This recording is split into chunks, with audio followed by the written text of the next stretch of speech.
ఎవరి కొరకు బ్రతకాలి,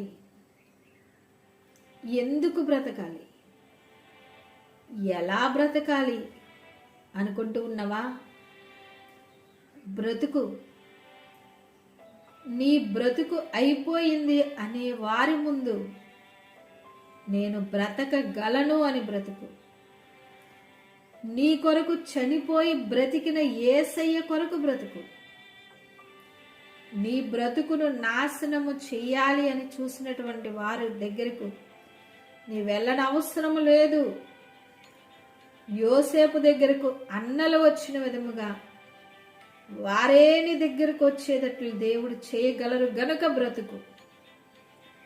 నీతిమంతుడు విశ్వాసము మూలమున జీవించును గనుక నీవు బ్రతకాలి, లోకములో బ్రతికి చూపించాలి. యేసయ్య తోడుగా ఉన్నవారు ఇలాగ బ్రతకగలరు అని నీ వలన నిరూపణ చేయబడుట కొరకు నీవు బ్రతకాలి. యేసయ్యకు సాక్షిగా నీవు బ్రతకాలి.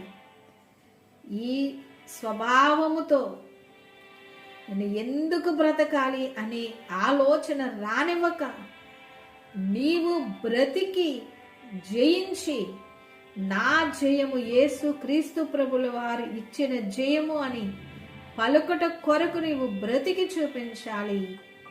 దివ్య దేవుడు మిమ్మును ఆశీర్వదించును గాక. God bless you.